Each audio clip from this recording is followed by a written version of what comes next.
the guy that sold the unit, as soon as we got in the truck, he was celebrating. He's like, "Oh, I'm gonna get a good commission check. This is gonna be good."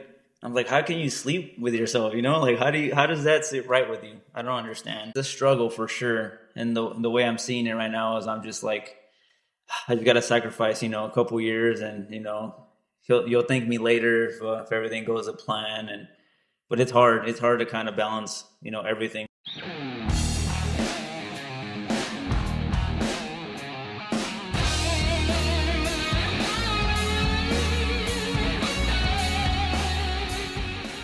Hola, what's up, everybody? Welcome back to the Reliable HVACR podcast. I appreciate everybody for tuning in, watching this live. If you guys join the live chat, I appreciate you guys interacting with me and the guest.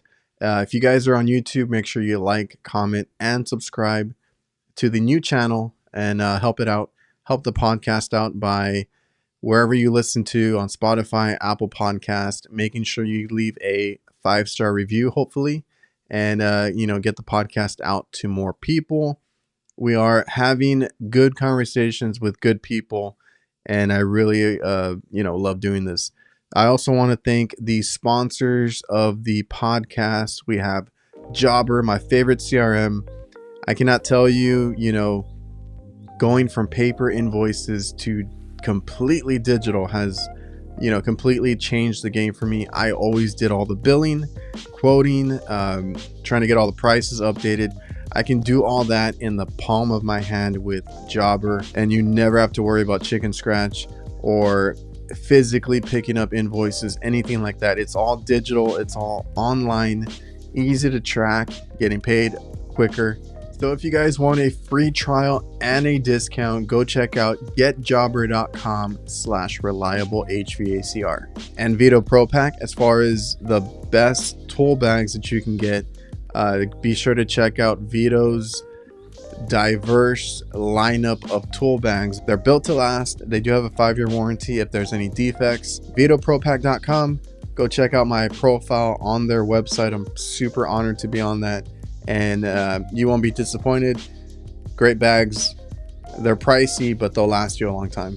And just a quick reminder, if you guys like listening about our work week experiences, our rants about what we do and don't like about work, our tech tips, all of that, join me, Jake, and Curtis, 2 other big YouTubers, on HVAC Nights. We have a weekly live show, so please go check that out. It's a ton of fun. It's laid back. I never know what's going to come up. It's just a spontaneous, uncensored version of what we see out in the field and kind of just our lifestyle. So go check out HVAC Nights and help that channel out. On today's episode, we have Ramon Perez, also known as 5-Minute Delay. Super unique name and love-hate kind of term between us HVAC techs. So the last time I had him on, which I think he was my first official guest on this podcast journey that I had, he was a technician out of Las Vegas. I think it's a super cool market to be in, and he got kind of fed up with the way that some of the companies were running things out there, and he went out on his own, and he has a unique story as to how he navigated through that. And we're going to have him on the episode today talking about, is it his experiences, what made him want to jump into a business of his own, and now running top tier services. I will leave all his information in the description. If you guys, go check him out. If you need any service in the Las Vegas area, I'm sure he'll be happy to help and enjoy the show. All right, man. Yeah, you've been a busy dude lately. How are you? Super busy, just like what you said. It's been crazy. As you probably seen, I finally was able to get everything set up, start my own little company and whatnot, and it's just been growing. It grew very rapidly. Yeah. So we have Ramon Perez here. Your company is Top Tier Services, right? Correct. That's a pretty good name. It's unique. It's not the typical, And I know I have that for mine too. The typical like flame or snow logo with like something cooling and heating. Yeah, I like the name. I appreciate it, man. Thank you. I try to be a little different, just like with like the Instagram handle, 5 minute delay. Nobody really knows it unless you do. We do, then they understand. Yeah, man, the dreaded 5 minute delay.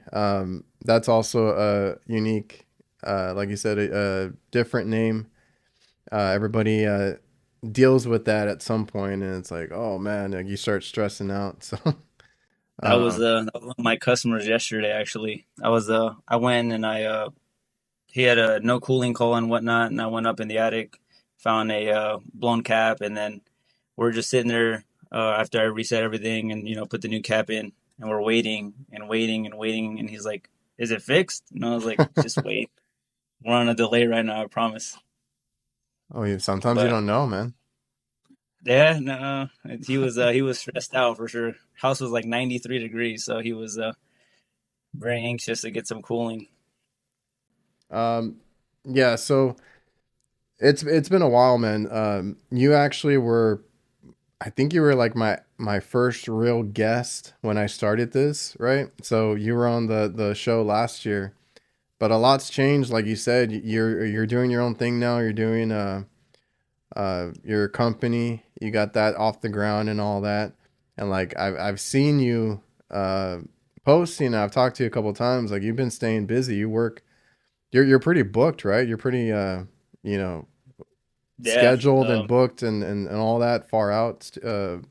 Getting work and all that, right? yeah. It's just been consistent. I haven't even honestly done much of visiting any customers at all. Everybody is just like, "Hey, I got this guy. Can you give him a call? His unit's not cooling," or "Hey, I own this building. Can you come take a look at it?" And it's just been consistent. I didn't expect it to be what it's become, honestly. You didn't expect it to take off like it did. I didn't. My whole game plan is I was thinking that it was going to take about a year, maybe two, to get it, fully off the ground and to kind of um, run its own and whatnot. But it's been I got everything set up in February, so it's very fast. It was very fast. Okay, so you've been. How long have you been in business then? Since February? I got everything filed with the LLC and whatnot, and last year in July, and then I got my contractor's license this year in January, and I finally started doing work in February.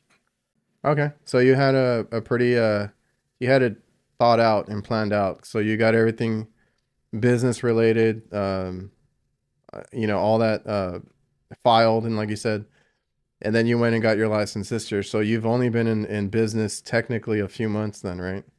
Correct. Like running calls and doing all that. Yeah, yeah, and you know how last year I was a part owner of another company, and I got bought out. My part of that company, we wanted to do different things and whatnot, and there's no bad blood or no bad feelings about it at all. It was all business related and whatnot. They wanted to do certain things. I wanted to do certain things, so it worked out for everybody. This Okay, top tier service. that's where I got kind of confused because I was like, I thought it was something else, and then I kind of just saw you with top tier services, and I'm like, there was another one. I know there was. So you had a crack at this last year with like a partner then, right? Yeah, it was three of us total, Oh, okay. and we were in business, for a little while and whatnot, and I just wanted to head a different route. I had a different vision for what I wanted to do, Yeah. and you know, it's working. That's all I'm gonna say. It's working, and like also said, there's no bad blood. I talked to Yeah. the other two people that are still the owners of the other company, and we get along fine. But Yeah, I just had it's I can imagine it's hard. There was like you said, three of you, and I deal with that a little bit now, but we're a family business, we're all related. But like I've had to, like the way we work, right? It's restaurant related, and I knew that going into it. So when I got my license and I went to school for it and everything, like I only got my class B because I didn't do anything over 25 tons. I stayed in the refrigeration side of everything. I don't really advertise that we do AC work. That just kind of comes with it, right? I mean, they want you to check everything. You know how it is. Exactly. Yep. Exactly. And I just knew that I was going to stay in that restaurant space, right? So I never wanted to do residential. I never really wanted to get big into HVAC either, like the AC side of it. So we've had guys that are like right now we have a guy that works for us. He's related, like I said, but he's like, well, why don't we do residential? Why don't we do, we got, because he has like people asking him like to do either residential or apartments or stuff like that. I'm like, when do we have the time? Like, I don't want to, and honestly, I don't want to be in attics and stuff like that. Like, I'm really comfortable in the kitchen, and I'm like, no, like we're good, the way we are and all that. So, I can No. Yeah. imagine, like the three of you, if you had different, like you said, visions for it, it's going to be hard to kind of control that. Yeah. No. Exactly. Exactly my point. And everybody has their own thing that they're comfortable with. Like you said, you like to be in the kitchen and whatnot. I don't have a problem being in the kitchen. I actually had a customer who had me go look at his walk-in freezer and whatnot. I just like to do residential because I'm dealing with the customer one on one. You know how it is sometimes when you're doing commercial, you gotta jump through hoops and loops to get everything approved, and then just the message gets lost from one person to another, and then by the time the head honcho hears it, it's completely wrong. Yeah, I've been dealing with that lately a lot. I'm getting a little frustrated with it. We have things that I've been recommending, and then it gets lost in the shuffle and the communication side of it. And then I've been seeing, and now some of it is just the customer being cheap, but some of it is they don't know who to call either. Because on the commercial side, you might not be the only company that services that place, or like they might. I've had this happen too. They accidentally call the older company, like the last company, and it's like, why didn't you give us a call? But I've seen it to where like they didn't know who to call, and then another company does like a change out, and I'm like, oh man, we missed out on that, or whatever it is. And it's stuff that I recommended, or I'll recommend something, and then like later on they're like, why didn't you fix it? I'm like, I never got approval. Like there's all this stuff that you deal with on the commercial side, which I'm used to, but it's still it's like a headache and stuff. I'll work on anything, honestly, but I just love residential just because of that one-on-one interaction with the customer, and they get to see the value that you're bringing. You've primarily done residential across the board, like even at your old companies and stuff. Is that what you mostly did, No, I honestly or I like did residential. little of everything? A little bit of everything is a good way of putting it. So the first 6 months or so in the trade, I was at a residential company and it was strictly residential, nothing else, installs, service calls. And then I went over to the commercial side, and then at the other company it was industrial and commercial. So it was chillers, boilers, pumps. So I've seen it all. I just at the end of the day I prefer the residential just because it's like not that big of a headache. I want to say Yeah, if you I remember seeing like you working on some crazy stuff sometimes, and I didn't know if that was like a common thing that you worked on, or just every now and then. Like you said, you just deal with one customer at a time, and then you do your work. correct, and also for like a business owner, I'm sure you don't have this issue, but you would understand it.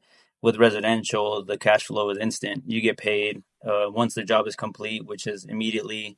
Versus when you're doing commercial, sometimes it's net 30, sometimes it's like net 90. So then Yeah, you're just kind of blowing that cash, and it's a nightmare. And I'm not there yet, but I will be where you gotta focus or you gotta worry about payroll and all that other stuff. And that's just another one of the perks. It's instant cash flow. yeah. I've that's a common thing that I've heard. If you are gonna, like, we did start as a commercial business. We'd never done residential, so like starting, you're gonna have to realize that you don't get paid right away. It's like something you have to start, wait, and then just keep it flowing, right? So, month to month, you're gonna start getting random checks, or whatever. We still get checks in the mail for a lot of these businesses, but on the residential side, you do get to collect, and we did have some that paid cash, like cash on site. I forgot what the term is, but like They were like the smaller shops, the mom and pop shops, right? We would do like some kitchen work, some AC work, and those were really cool because they would just pay you cash out of the register, or cut you a check and we get paid right away.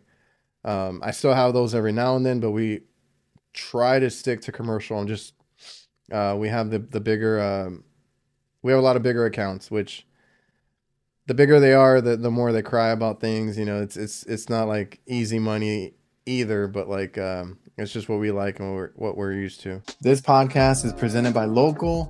Local works tirelessly to help HVAC contractors rank higher on Google. They use an attack methodology to make sure that contractors dominate their local service areas and increase their market share and generate higher revenue. Reach out to Local at localhq.com/reliable. Mention me or the Reliable HVACR podcast, and you'll get 2 months of SEO for free. SPECTROLINE leak detection, the highest quality and brightest fluorescent leak detection products on the market. Get the job done right with their 2-in-1 premium UV dye and powerful AC sealant Glow Seal. I've actually used it. You can extend the lifespan of your equipment, find and seal the smallest and hardest to find leaks. It works 24/7. Once it's in, it's always on. This product works when you're not there. The only focused leak detection company with success in many industries, because believe it or not, it's in most vehicles out on the road right now. So if you guys want to find out more, go to spectroline.com and let me know what your favorite leak detection method is. You say you like to do residential. I've saw on your like Instagram and stuff, you've worked on like, I want to say it was like ice machines and walk-ins and stuff. Are you doing that on with your business? Like anything you I guess they ask of you? I can work on walk-ins, ice machines, reach-ins, anything that's refrigeration related. Um, I haven't honestly chased it. Like I said, I've had a couple customers that are like, "Hey, I got this restaurant," because I do their house. They're like, "Hey, I have a restaurant. The walk-in is down, and they're telling me I need a compressor.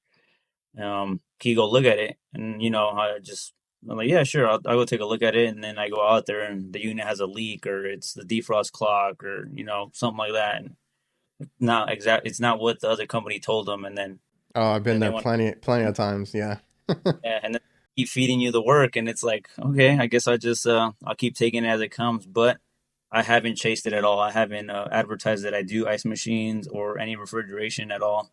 I do tell them I can do commercial if they have a building, I can look at it, but I haven't actually chased the refrigeration side. It's funny because it's the other way around for me. I advertised refrigeration, like we're commercial refrigeration. I prefer to do that. And my dad's company, or this is my dad's company. He started it as a like a cooking equipment, like fryers or anything like that on that side. That's what he did. And then I came on to do the coolers and freezers and ice machines. I never advertised that I did AC work, but then I ended up doing like we're a full blown like maintenance. I feel like we're a maintenance company now. We're doing all the maintenance. I think right now we have some that are twice a year. We're doing quarterly ones, and it's like we'll take care of the AC units, and every now and then we'll do a change out. That stuff just comes with it, right? Like It does. It does. if you can do one, you can do the other. I would assume, even though you had some experience prior to this, like I would assume you're the kind of person that just goes up to it and kind of does your basic troubleshooting, like on anything that you see, right?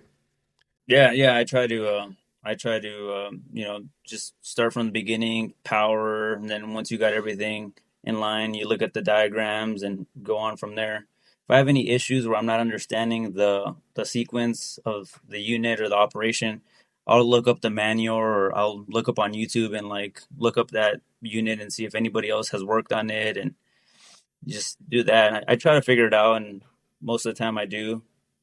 But yeah, if you could do one, you can almost do the other. Yeah, it's just like different, and like you said, like the sequence, like different safeties. You might get a delay, startup delay. Like an ice machine has like a frost cycle and or a pre-chill cycle. You have all these little quirks to different units. Look up the manual and then just take a minute, 5 minutes to read it and get through it. That's really how easy it is nowadays. Like I didn't have this when I started. I started 17 years ago, right? I was in that era in between where it was like Google was kind of a thing. So I was able to find maybe a couple of manuals. Now there's no excuse. You can find a manual to anything, and if you read that thing, you will know how that unit works. Yeah, exactly. There's no excuses. You literally, and you have like the Blue On app. I've used that a couple of times. That thing is that it comes in I just handy for started sure. using it more and more lately because I've had some units that I need something off of it, and I need the part number. And I I've I don't want to call out my supply house, but they have a lot of new guys right now, right? Oh, And oh, I'm not yeah. getting a lot of help. No, that's And the worst. yeah, so I was like, I was like, I have the Blue On app. Let me try it again because I hadn't used it in a while. I actually used it like 3 times in the past week to find like certain pulleys and certain like little, you know, brand specific things. Like I needed the part number, a way to order it. And I've actually been using Blue On, and I have a few apps on my phone. Like there's a ton of resources now that you can use. But yeah, I wasn't getting much help from the new guys, so I was like, let me look it up myself. Yeah, and that's sometimes what it You know how is. it You got. is. I was gonna say I'm a little bit spoiled over here in Las Vegas. Usually, if I have an issue with the unit and I need the part and I don't have the number, I'll just send the model and serial to the supply house. I have a contact almost at every supply house, and I'll just message them directly like, "Hey, this is the unit. This is what the part looks like. Can you find it for me?" And then they'll usually get back to me within an hour, like, "Hey, I found the part." So I'm Yeah. a little bit spoiled on that end. See, like when I started, um, if you don't have, because when you go into a supply house and you need a part, right? Especially when you start, you don't know that there's like different kinds of like TXVs or different kinds of whatever it is that you're looking for. So you need to make sure that you know what you're getting. And what I would always do is I would try and take out the part. Now, this is before like I could send pictures, right? I mean, we didn't have that.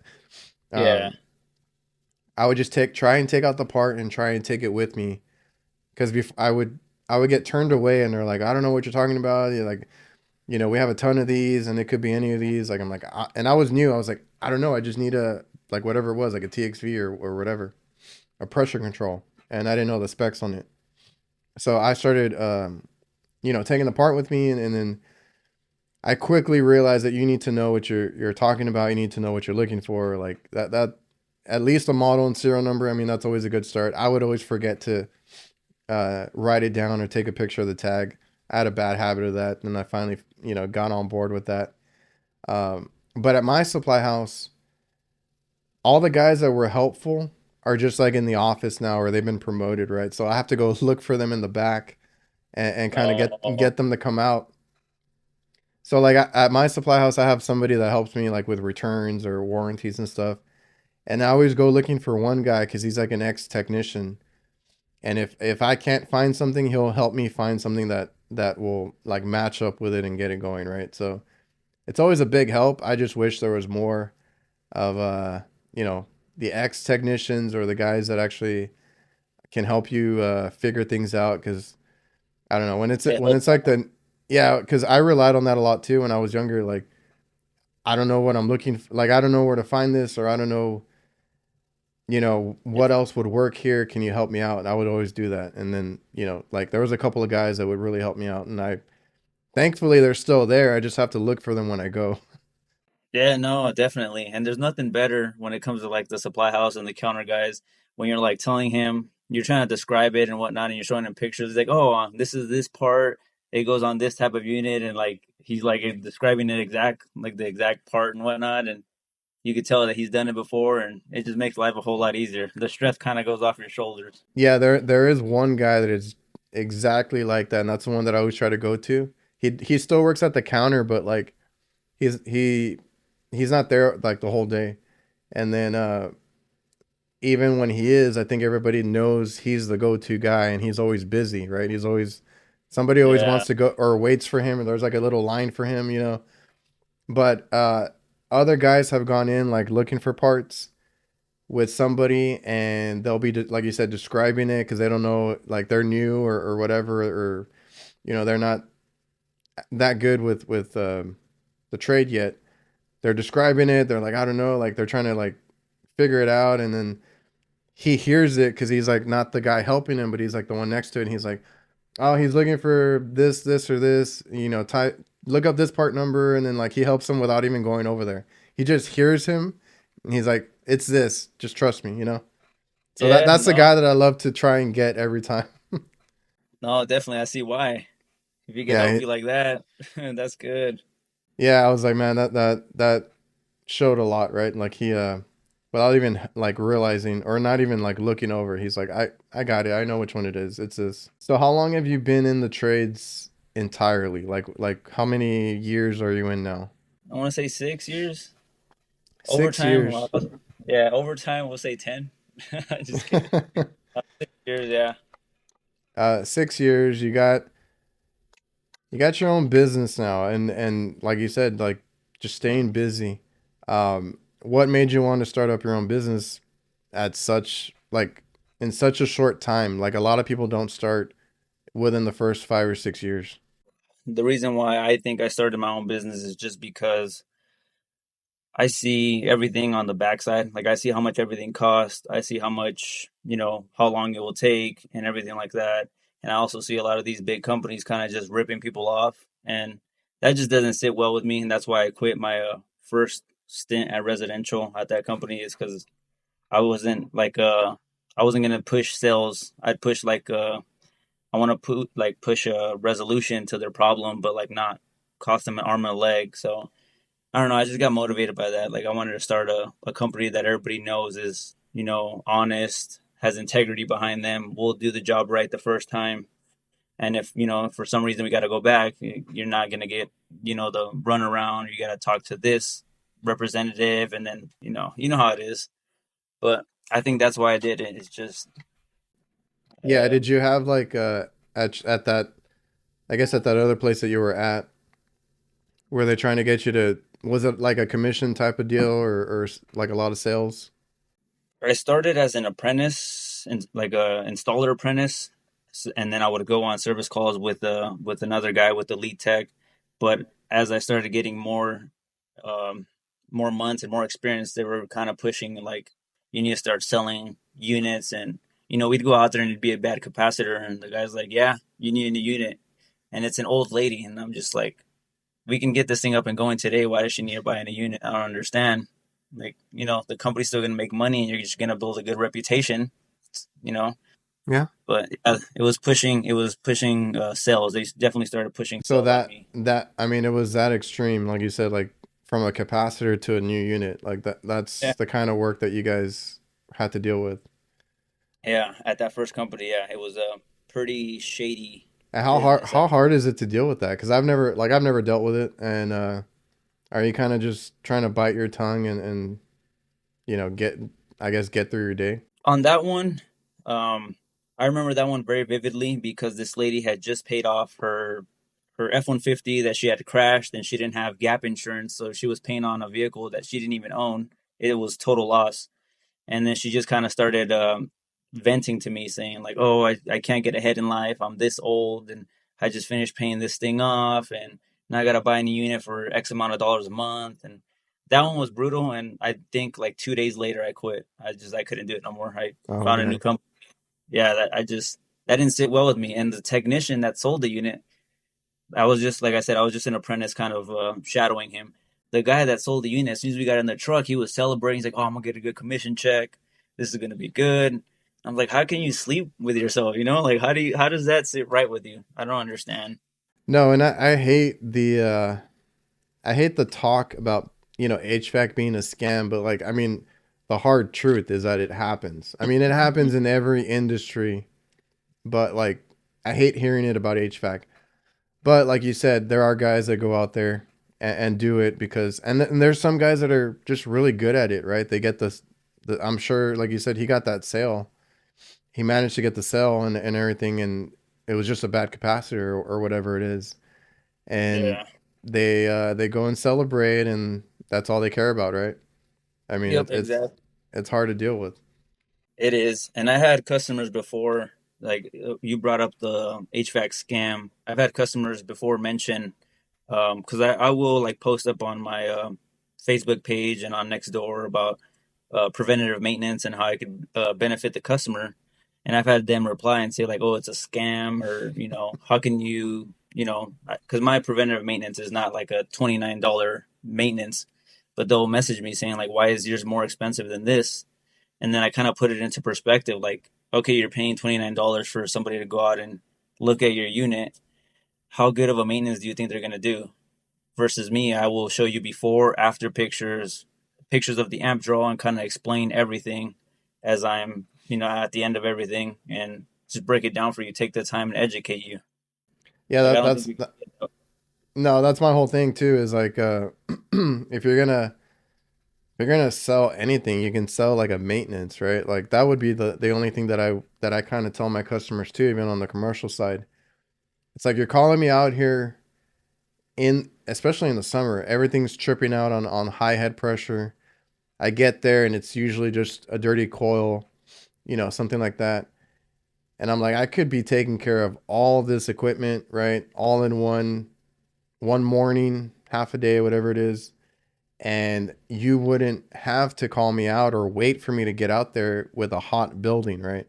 So Exactly. that's the only thing that I try to sell, especially more now, just to keep us busy all year round is a maintenance. And it's funny that you mentioned that because we've had that conversation like with other guys I've talked to about.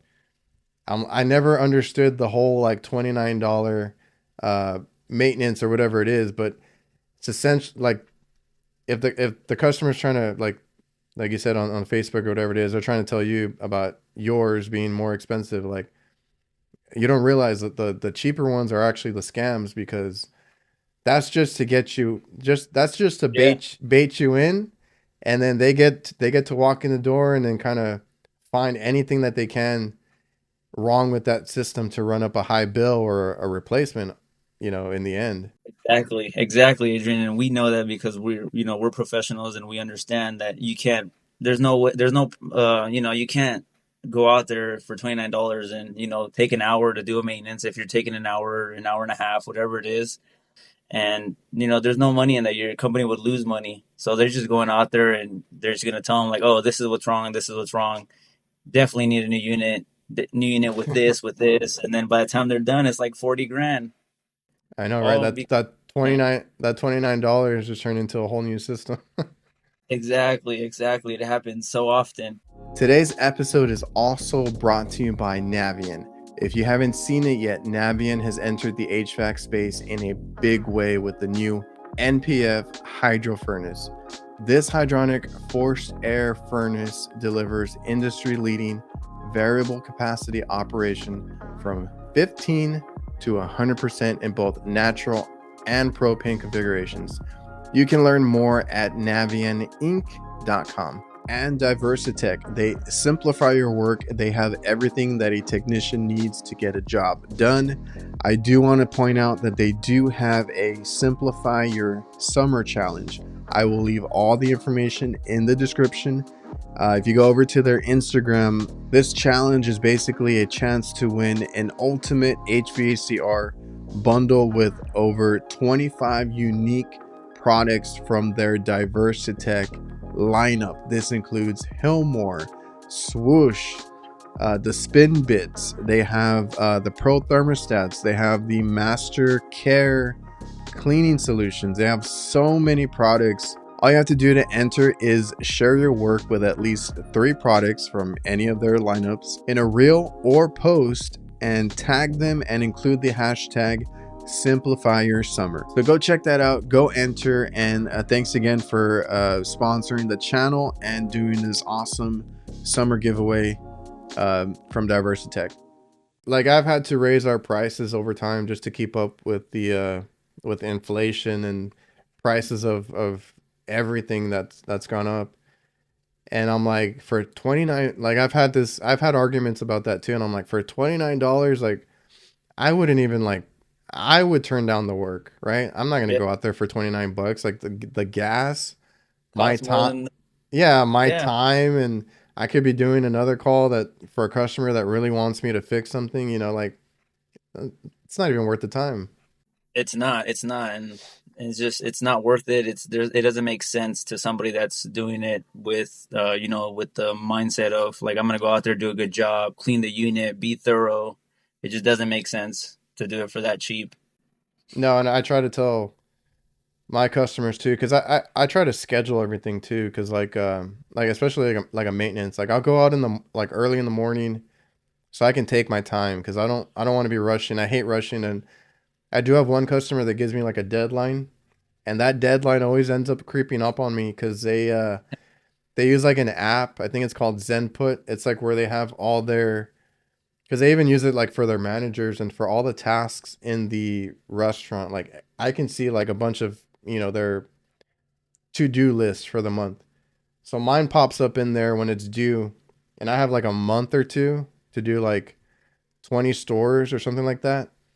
And I'm busy in that time, and then like it ends up, the deadline creeps up on me, and I'm like, damn it, so I got to rush through a few of them. But if I can, I'll schedule it because I want to take apart everything, clean everything. You got your drains, you got your blower. A lot of this equipment runs like a long time without any maintenance, and it's like moldy and like they're pretty Yeah. disgusting. I'm sure you've seen it. Oh no, yeah, exactly. Yeah, it definitely seen that. But yeah, it's maintenance is not a scam. If homeowners are listening, it's not a scam.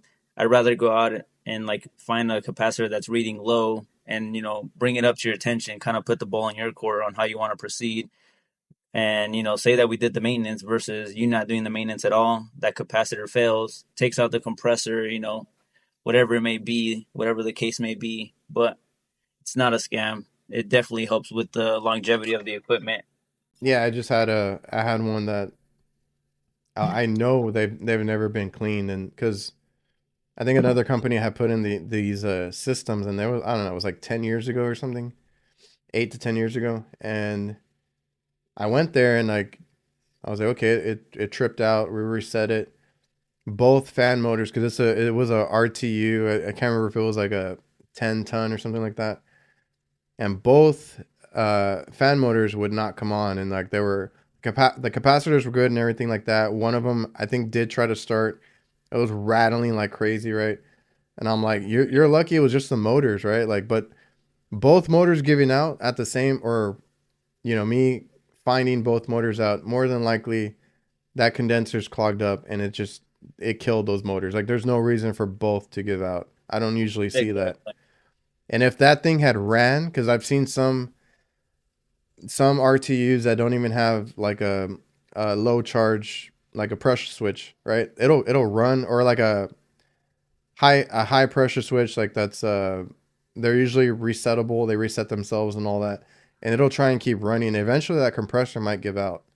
I've seen plenty of those, and I'm like, all this could have been prevented. I've prevented a lot of compressors giving out because I find like a rub out, I find a loose wire, like you can find a ton of things on maintenances, and Yeah, I no, try to explain that to the customer too.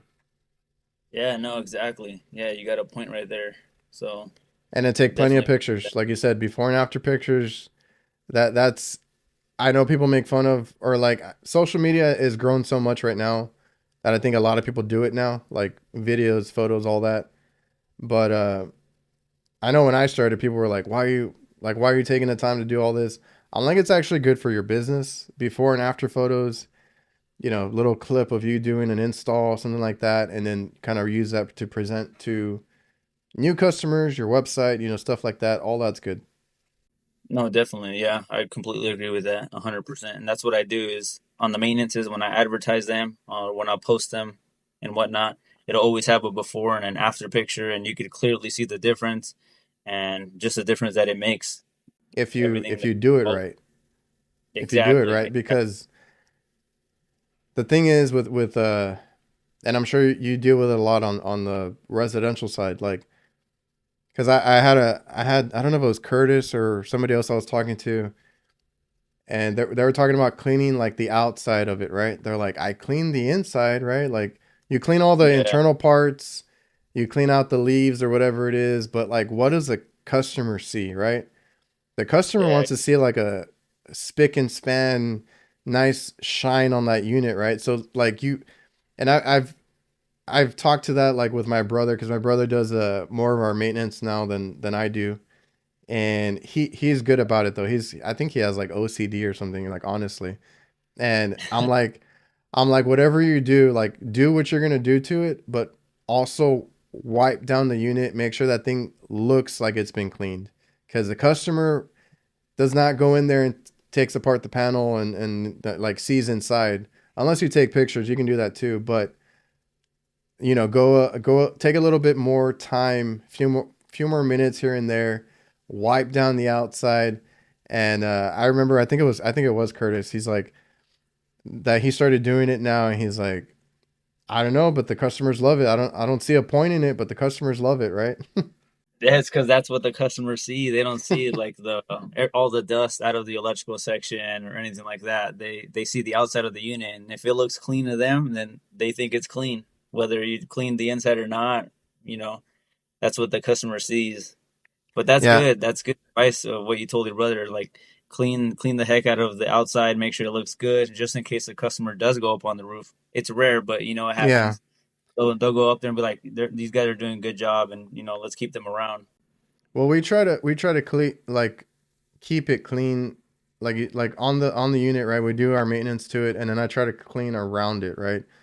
Even if washing down a coil, you're gonna get all that black water because all the dust, settled around it, or when you washed it out, it's just falling out. I try to rinse that off the roof as much as I can to get it away from the unit. Make sure everything around the unit is clean as well. I mean, it looks nice, but it also could just suck it back up. But Yeah, exactly. but when I told my brother, it's because we do hospital work too. So a lot of reach-in coolers, ice machines, and stuff like that. So we have like stainless steel cleaner with us too, and we wipe down all the metal, the stainless steel.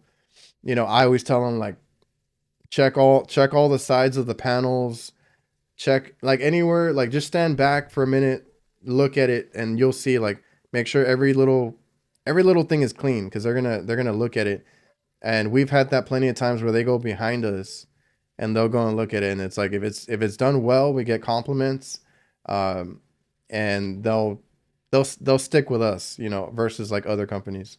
One thing that I do implement for myself is I always pretend as if they're gonna call another company and they're gonna come behind me, and Yeah, they're that's I go, exactly what I used to tell people. Always act like somebody's watching you or coming behind you. yeah, exactly. And like if I see a capacitor in a box in a residential house, like I'll take a before picture and then I'll go out to the truck. It takes 1 minute. I'll go down to the truck and get a little strap and I'll strap it to the unit. It's way better, looks cleaner, doesn't have couldn't short out or anything like that.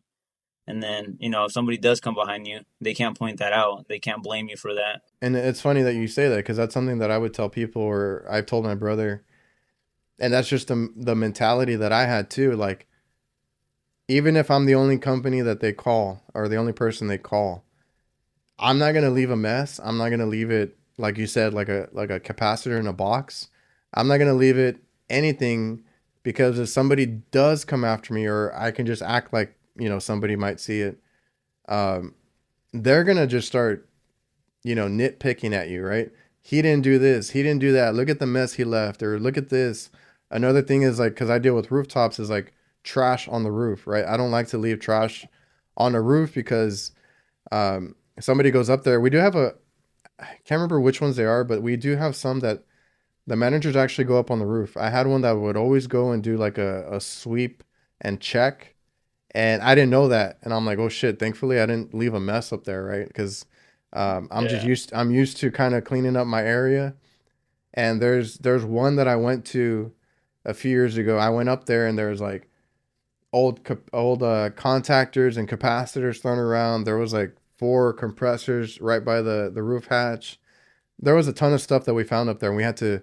And my dad, that was a new customer for us, and he's like, "All right, let's just start cleaning up the roof, right? Like we'll do it for them. We'll kind of tell them about it and just make like mention it to them, but we'll Yeah. take care of it. We'll clean it up. That's just the way we like to do things. Even if nobody goes after you, just act like it because you don't want to get called out for like anything, even if it wasn't your fault. If you like you said, if you were there and you didn't do anything about it, that's just as bad as, being Exactly. the one that did it. And I've had a bunch of customers actually this year. I've gotten a bunch of new customers. They actually tell me that the other company didn't do that, or that they're happy that I brought them out to the condenser, and I'm like educating them on why you can't have a capacitor in a box, and they could see the burn marks on the box, and stuff like that. I've had to do that too, but it, it's always like I also learned not to talk bad about the previous company. I've mentioned this a few times. Like,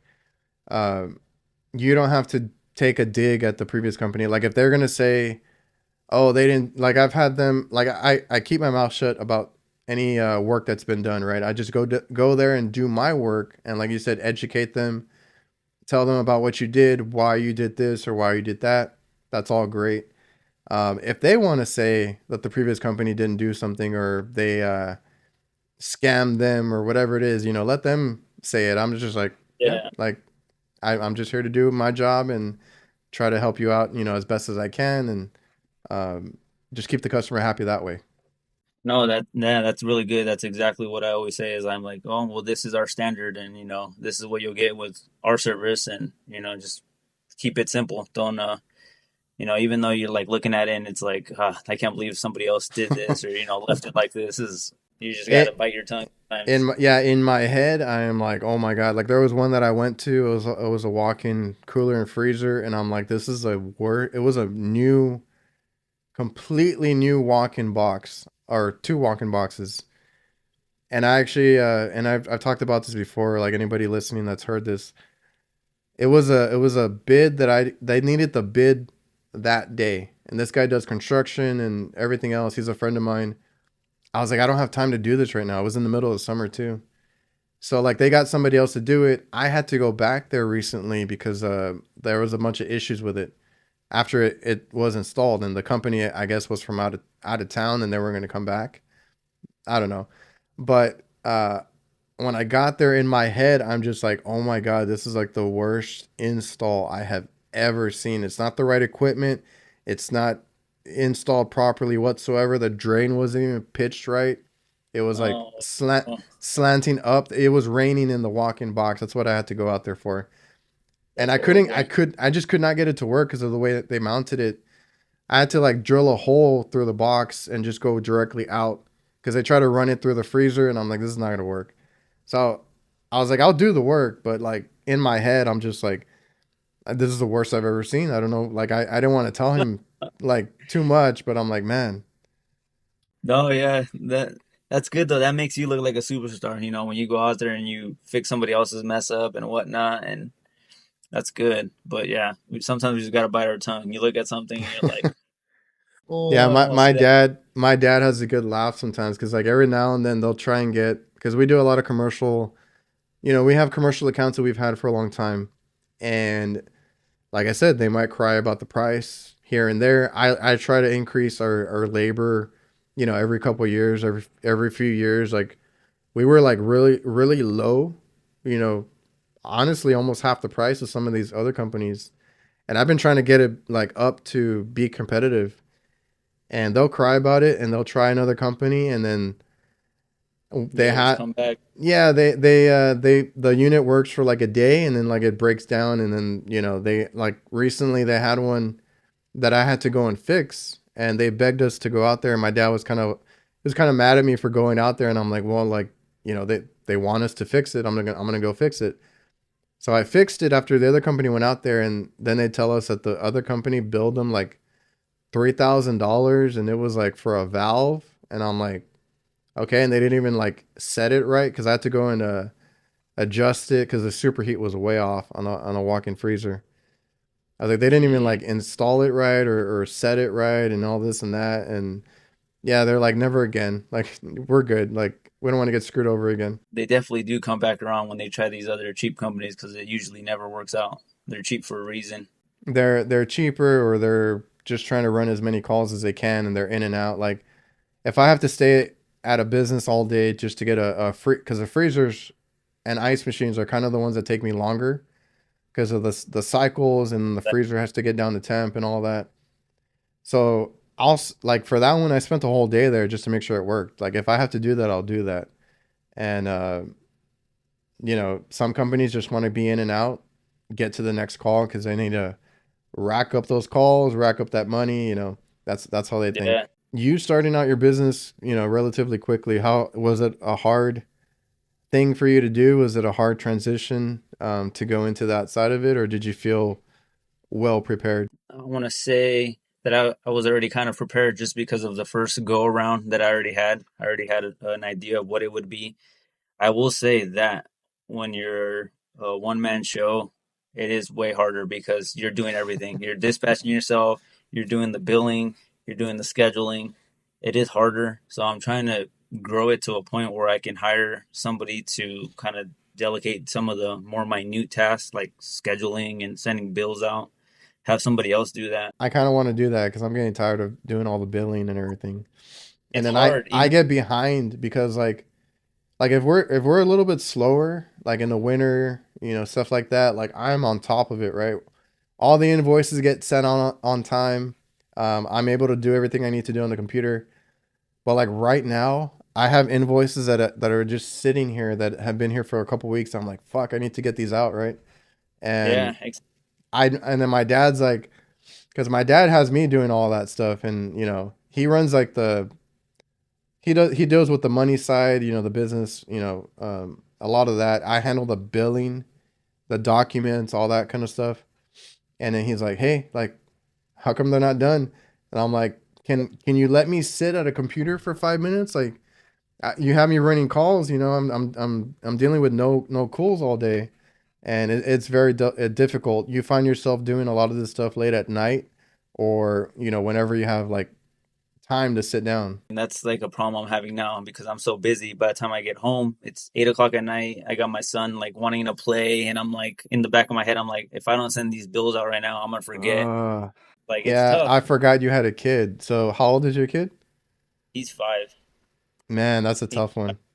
yeah, it is Because tough, but mine was, well, he's 10 right now, and I remember when he was a little bit like around that age, like, and I mean, even now, like he's getting into sports and stuff. I'm like, damn it, like I don't want to tell them no. Like if they want to play games, if they want to be outside, if they want to go somewhere, like I don't want to tell them no. I don't want to be that dad, right? Like that's always a struggle. But then, like you said, I'm like, oh, if I don't sit down here and do this today, it's gonna take longer to get paid and all that. That's all the stuff that you think about. yeah, and it's a struggle for sure. And the way I'm seeing it right now is I'm just like I just gotta sacrifice, a couple years, and you'll thank me later if everything goes to plan. And but it's hard. It's hard to kind of balance, everything that goes on as like a business owner and everything like service related because you're doing everything. You're doing everything under the umbrella. So Yeah, that's a hard. It's hard for you because when I started, I already had my first few years in the business before my kid was born. So like it was a little bit easier. I felt horrible because I used to work a lot in the beginning. So like when he was a baby, I felt horrible because he'd be there like with his arms out, like wanting to for me to pick him up and to stick around, and I'm like, oh, I got to go to work, and I used to work real late and stuff, so I felt horrible, in the beginning. Like you said, you got to, first few years you're gonna be out there, you're living it right now, working early, staying late, working when you get home. You got to deal with all that. It's not easy. That's why I'm asking, like, how hard was it for you? And I know you're dealing with it right now. yeah, I guess different aspects are hard. Everything that's related to the business, like running calls, doing the billing, it's hard to a certain extent. It's hard because it's hard to find the time to do everything. Um, but I mean, running calls, that's the easy part. You just show up and you do what you got to do. That's my favorite part. Yeah. Yeah, you do. That's the easy. Yeah, exactly. Like that's the favorite part because you're gonna go out there, you're gonna fix it, but everything else that comes after that is the headache and the struggle. But yeah, I guess when you see it from that perspective, it is hard starting a business. And that's why, because like my dad was in the trades, not doing HVAC. He used to be an electrician. Like I said, now he does the food service stuff. So I'm remembering how he was. He was always tired. He was always in his work clothes. I mean, that's how I am now too. Yep. And yeah, he's always but I remember he was always doing things with us, right? He was always playing sports with us, video games, whatever it was. Always took us out. So like I'm just trying to be like that now. I'm just tired as hell doing it. Yeah, and you also got a lot of other things that you're growing too, like your personal brand. I see you growing it, the podcast, you're doing the HVAC nights, all that, I the don't I Instagram. don't I don't even have time to watch TV anymore. That's how it is. Like I want to the other day I was like I'm going to watch a movie. I'm like no, I got to edit something. I'm like damn it. Okay. Yeah, no, but I mean, it's all sacrifices you're gonna make, and it's all gonna pay off for sure. I'm sure you see it now; it's paying off. Your I'm channel's having a growing. blast. I'm having a blast doing it. Like I still have a few more questions to get through, but like thank you for coming on again. Like this has been a great conversation, and this is what I love about it. Just sitting down. Like when else can I sit down with somebody and like really get into like work stuff or like any other aspects of it? That's why I like doing this. No, no, no. Thank you for having me on. Like I said, I love this podcast whenever I can. I'll listen to it when I'm driving. It's great. I like hearing everybody's story. So I'm glad I you started appreciate it. it. I appreciate it, man. Um, are you really a one man show? Like you're doing all this. You don't have any helper, apprentice, anything like that. At the moment, no. If I need help, I just, hire guys for the day to help me You install like a unit. subcontract it out or something? Just depends on the situation, but I mean, compressors, motors, everything like that, I can handle myself. Do you get on a lot of rooftops, or are you just sticking to residential? I've had a few rooftops. I'm trying to um kind of grow that part of it. I know I love residential. I say that a lot, but I'm trying to grow the commercial side just a little bit more because I know that's what's going to sustain the company when it comes to wintertime. The I maintenance, will. everything Yeah. like Well, that. the maintenance, yes. The agreements that you can get, those are good. But I will say recently I had because they were the same call, but for two different. Like one was a commercial account, and one was it was still a commercial RTU, but it was for a mom and pop shop, right? So like same call, same thing, same leak, same issue getting the coil. And I'm like, Oh, yeah, and I'm like, I feel so bad for the mom and pop shop because he was like, how much is the coil going to be? Like, he was worried about the price of the coil, right? And I'm like, let me figure it out. I'll get back to you. I can't find it. I'm still trying to get. I got a contact for somebody at Ream, and they're trying to help me out because I originally was told that they can't even get it. So oh, I feel bad for that customer, right? Because I have to go back and be like, you're gonna need it. You're gonna have to wait a good while, and it's a hot kitchen that they're working in, or just buy a new unit, right? Versus the other one is a national chain. If I tell them they need a new unit, more than likely they'll just buy it. Like that's two different aspects of that. And but then my whole point was like commercial, they're a little quicker to replace that unit or just get it going, get it fixed. I don't care what it costs. And every now and then I get the other side of it where it's like it's a small mom and pop shop or anything like that, and it's like you said, like when you dealt with that lady that had a hard time, with finances, like that's the stuff they deal with, and I feel bad about it too. yeah, yeah. It's hard. It's hard for sure. But I did notice that, like the smaller mom and pop shop commercial stuff, that's what I'm getting more of at the moment. I And haven't had that's what like, I started with too. That was great to start with and get it going and kind of learn how to fix things because like I love the accounts that we had when we started, like to help me build my skills. yeah. Because right now I'm getting a little bit bored when it's like I give them the option and they just want a new unit. I'm like, okay. No, that's good. That's a good. Hey, that's honestly a good problem to have. Like you're Yeah, no, getting bored. I'm not complaining.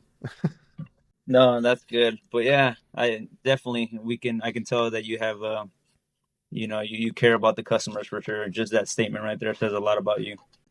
No, man, like it was difficult, but like I said, my whole point is like commercials good to get into because of of the money, it's always gonna be there. Like if you build a good relationship with a commercial account, I mean, they have more equipment, they abuse it more. Like you're gonna repair it or replace it, um, month to month. It's just gonna be work. Versus like you're doing residential. I mean, I think residential is more volume. Like you need more customers, more people to Way keep you more busy. Yeah. Whereas like us in the beginning, we actually had all the IHOPs that were here, and there wasn't like a whole lot of them, but just how much equipment they had, they kept us like super busy, and we were just doing that for a long time. I'm hoping it'll definitely happen. I don't have to hope it'll happen Oh in yeah, time. no, Have stuff. the way you're running things, it's very similar to how we were, and that stuff you're already seeing it. It just grows on its own. Like if you put the work into it, the effort into it, like how do you get, like, since you're so new to this and even to the trades, like how are you getting customers? Because that's another thing that people ask me all the time is like, how do I get customers? Like you starting out on your own, especially during residential, like how are you getting those customers? Well, I'm posting on apps like Nextdoor. I'll post on Facebook. I'll post on like local Facebook pages like Vegas stuff and whatnot. So I'm just posting on there, and then of course I've done like before I was fully on my own. I already was taking care of some people, and then just word of mouth. You do good work, it gets spread real quick. So that's basically it. I haven't, like I said, I haven't advertised. I haven't like went in physically and tried to talk to building or directors of buildings and whatnot.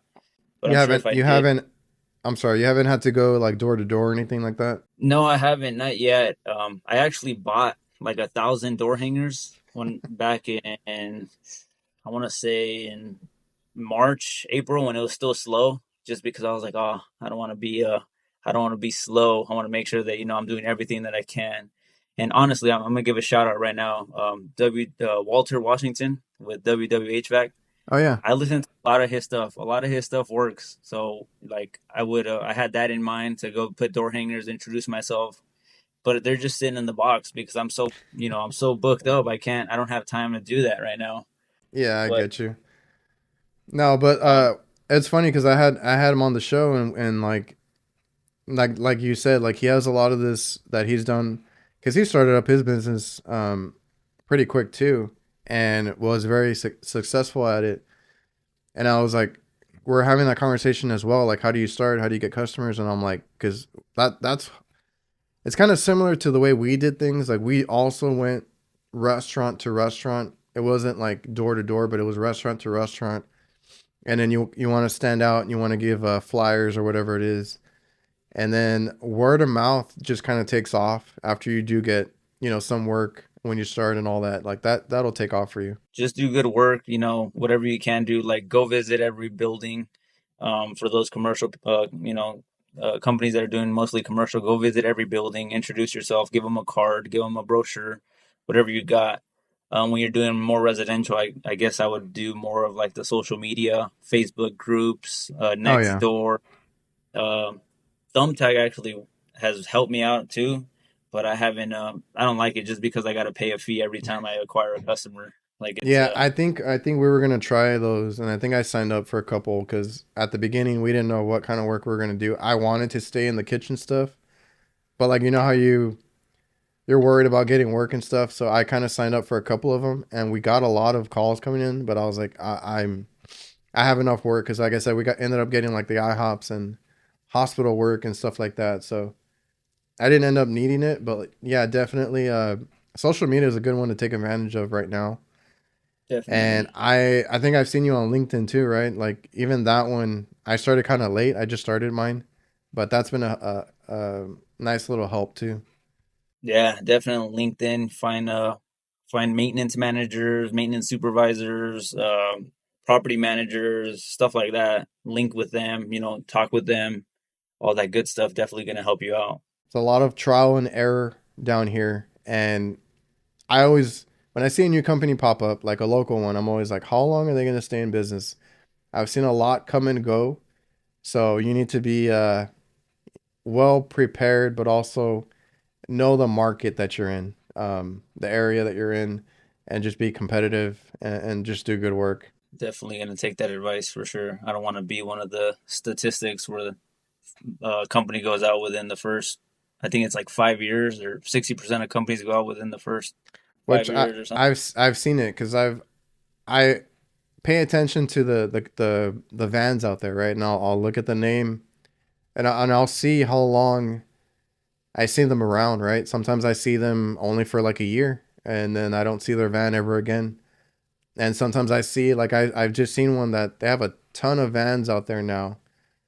And they're not that they haven't been around that long, but like they're growing pretty rapidly. So you kind of like I said, it's a small area, a small town, and you kind of know the companies around. And unfortunately, I've seen a lot that just disappear within the first, like you said, 5 years. I'm trying to think already ahead, like what I'm gonna do for the winter, slow season, and just get a game plan for that. Just Even though we're not there yet. yeah, maintenance, maintenance, maintenance. That's what we've kind of turned to.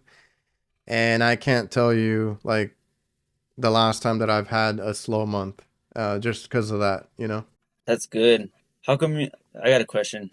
Go for it. If, you don't have to answer if it's something personal or whatnot, but how come you guys haven't? It sounds like you guys are really busy. How come you guys haven't tried to hire any more guys? Are you just trying to keep it like a small family ran company, or?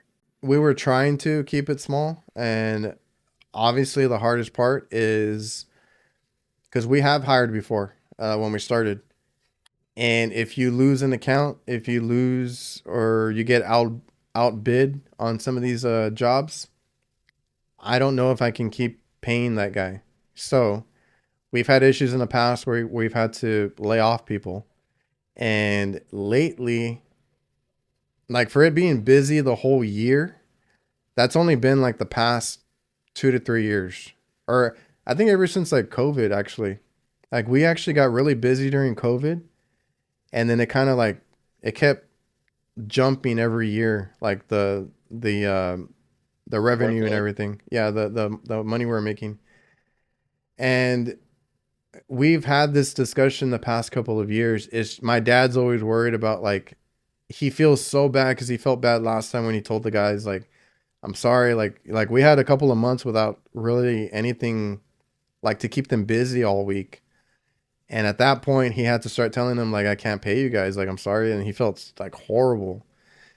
And that's just something he doesn't want to go through again. But I think we are gonna have to hire somebody now because of all the maintenance. So even if I have somebody that just does maintenance or just does one of the other, whether it's like go check out a place in the meantime, and if you need help, I'll go out and do it, or I diagnose like bad motors or something that I can just go in and out and then have somebody else go and install it. We're still trying to figure that part out. I think now is the time that we're going to do that. It's just a matter of like, I think it's mostly my dad making sure that this isn't like a fluke, right? Like the Yeah. money's going up and up and up, but I'm like, he's like worried that's going to just dip. But we haven't Yeah. had that, like I said, in the past couple of years. Yeah, I was just wondering because you guys are always busy. I know you're always working and whatnot. I worked till like 9 last night. And then I worked this morning, so I was like, damn it, dude. Like I'm tired. Yeah, yeah, I agree. Last night I was I out too think, for. yeah, you worked last night too? Yeah, that was that capacitor, and then by the time I got home and got ready, went to go eat. When we're eating dinner at the table, we're at Olive Garden. I was like falling asleep. It was I was so done. I was ready to go to sleep. No, you have those days, man, and when you run your own business, you can't turn it off, right? Like you got other things to do, but I think my goal at some point is just to, like I said, have somebody do. Oh, I was gonna bring up like when I brought up the rooftop work. If you do that, is because yesterday I did. I worked till like I said, I worked till 9 or whatever. I started my day at 8. Now we do restaurants, so I can't go in like super early.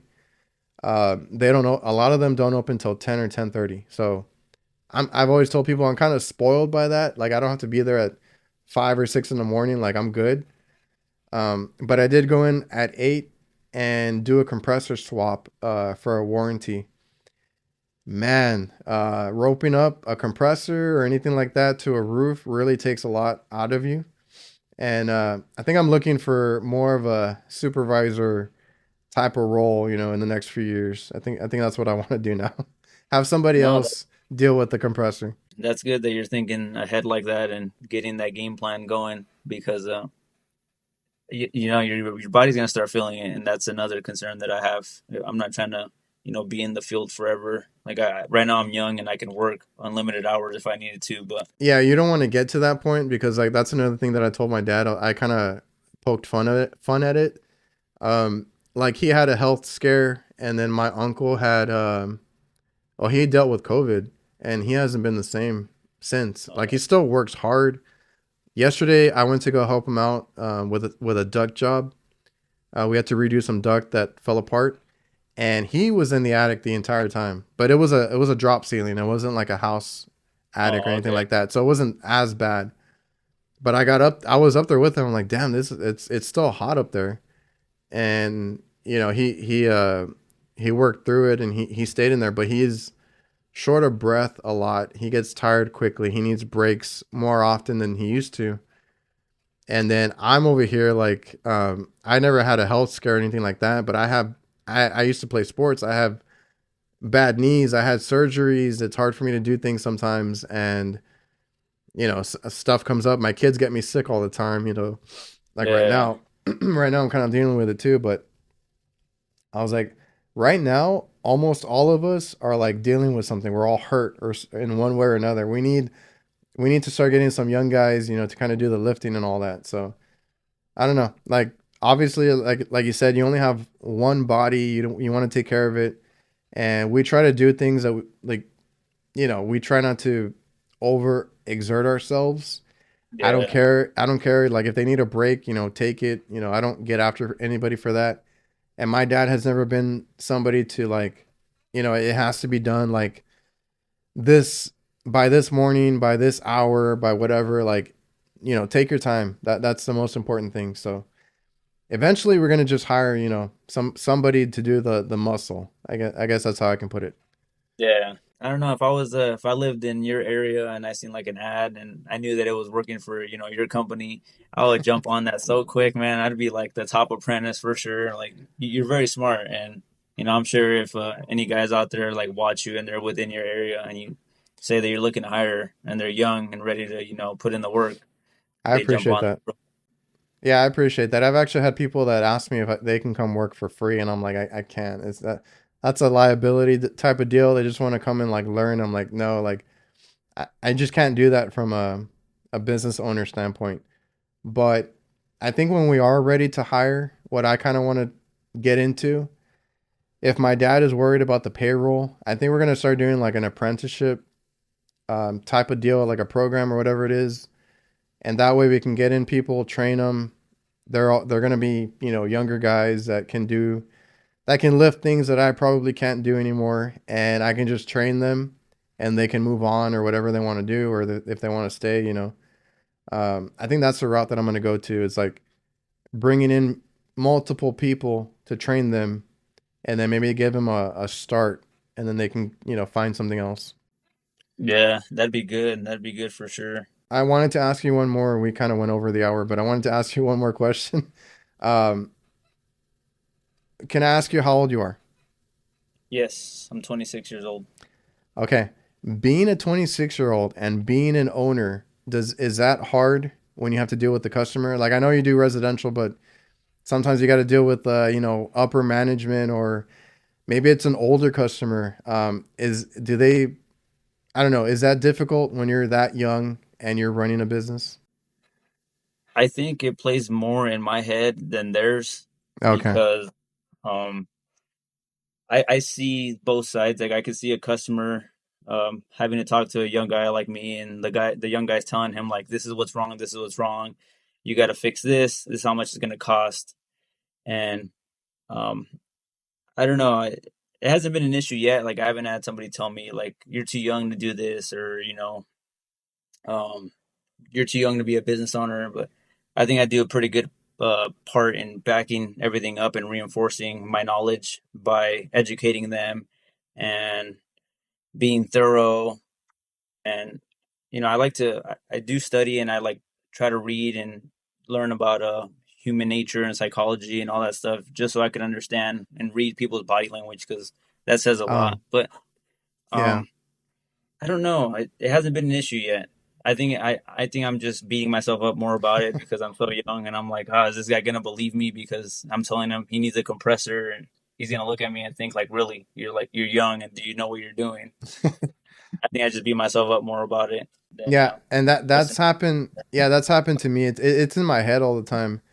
But when I started, like, I did have, and I only deal with like older people because like it's all management, um, that I have to report to and this and that. And I didn't like it for a while because like I could tell they were not either believing me or who's this kid, stuff like that. Like I dealt with that, so that's why I asked just in case. But um, my my dad also, my dad was very supportive of me being in the business, and he made it more of a point to tell people that I was the owner too, right? He even made me shirts where it was our uniform and it said owner, and I didn't like that. But he's like, he's like, you need to meet these people. You need to get to know them. I want them to know that you're the owner too. I could always talk my way out of things, right? Like I could always give them the information. I could go into specific detail if they really needed to, or if they wanted to test me, right? Like, oh, are you sure it's this and not that? Or like, are you like, anything that they came up with? Okay, you want me to, I'll walk you through it. Let's talk about it. And that was always my best like defense for that. And my dad always, wanted me to do that too. He's like, he'd have a conversation with the manager, or whatever it is. And he's like, well, why are you asking me? Ask him. Like, he's the one that knows, what he's doing. And he worked on it. Like, go ahead. And that was always my best thing, right? Just educate the customer, inform them, and walk them through whatever you did. That was always how I got them to be like, oh, okay, this kid knows what he's doing. And I got their respect that way. That's how I dealt with it. Yesterday, when I was going to that job for the compressor, like I always try to like enjoy my drive and prepare myself, especially for something like that, because I knew it was gonna be hot. And then somebody comes, we're side by side, and then he just like, it seems like he just went like this because he just like Oh my got into God. my lane, and he was trying to make like a U-turn on the left side. The dude almost ran me off the road, and I'm like, really? This is how we're gonna start my day? And that's when I'm like, thank God I had a dash cam, right? If he did hit Yeah. me, I can show that. No, it's definitely good to have, especially once you have stickers and your truck is labeled with a company name. Yeah, because People they see that. they will call. Yeah, Yeah, people see that like, oh, if I hit him or something, like I'm gonna get cashed out or whatever it is. But see, and I I didn't was think gonna, about that. And I didn't think about that, but my dad would warn me. He's like, once we put this on there, he's like, be careful because people see a truck or whatever it is. They think they see money. That's all they see. All right, man. Well, we are well over an hour. I appreciate you for coming on. I don't want to keep you too long. Um, I don't know if you want to close out on anything or if you have anything else to say or add to it. no, well, I appreciate you having me on again. It's always a good time. I know last time I was on here was about like a year ago or something, maybe over Yeah, a year. That was a good time too. Like I said, keep doing what you're doing. This podcast is great. Keep shining light on everything that we're doing in the trade. I appreciate it. I thank you for that. I thank you for making time to come on the show. It was a good time. I really like seeing that you're doing your own thing and just staying busy because that's always everybody's concern when they start a business is like how to stay busy, and you're doing a good job. So hats off to you and your business. Top tier service. I want to make sure to leave all your information in the description, and if anybody wants to go check you out, they can do so. And thanks again, man. No, I appreciate that. Thank you. You have a good day, Adrian. I'll talk to Uh, you later. Everybody watching and listening, I appreciate you guys for tuning in. See you guys.